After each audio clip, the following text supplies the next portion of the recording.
seized her, a buoyancy that blossomed inside her.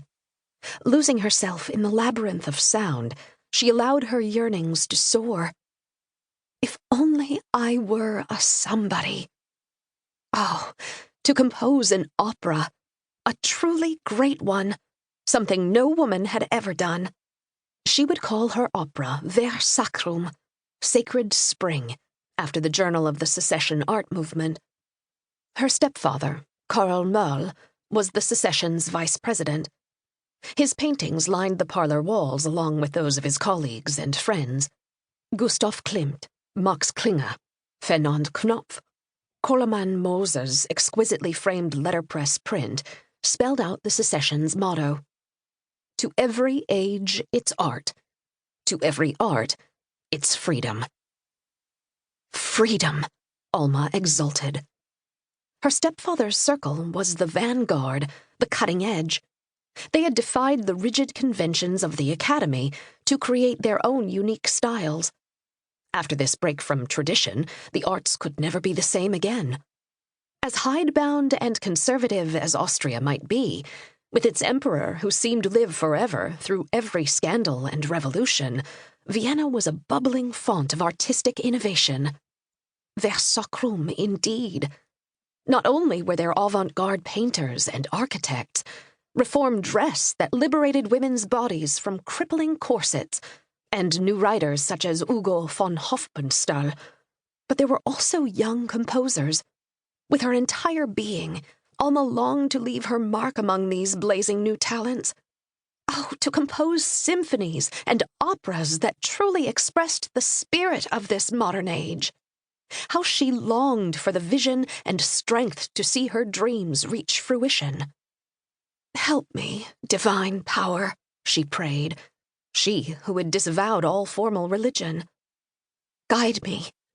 See me through. May I suffer no hindrance in the battle against my weakness, my femininity." Suite 1. Liebestod. 1. May 1899. Venice. Here is where my awakening shall occur, Alma told herself. In magical Venice, in the spring of the year, and the spring of her life.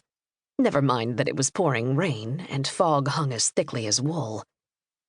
In the hotel salon she played piano, accompanying her mother, who sang Lieder to entertain their fellow tourists sheltering from the miserable weather.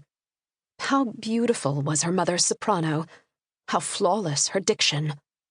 Mamma had been an opera singer before she married Alma's father, now almost 7 years dead. At the song's close came a burst of applause. Alma beamed at her audience.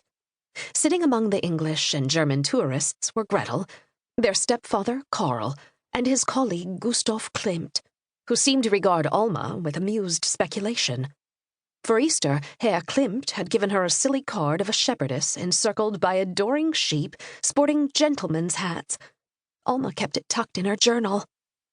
"He is so handsome," she thought, heat rising in her face.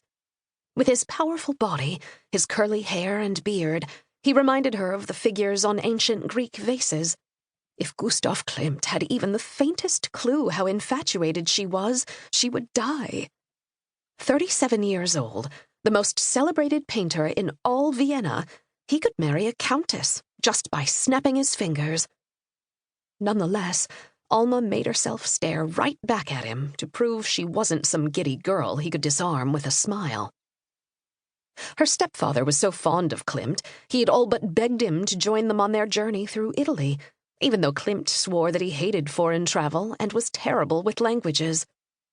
As a painter, Karl was nowhere near as brilliant as Klimt, or Emil Schindler, whose protégé Karl had been. Klimt and Papa are giants, Alma told herself. But Karl was a lesser talent who hung onto the coattails of the great in hope that some of their glory might rub off on him. It wasn't that her stepfather was a bad man, but Alma often wondered why Mamma seemed to worship him. Alma set her sights higher. Nothing less than a man of brilliance would do for her, a truly modern...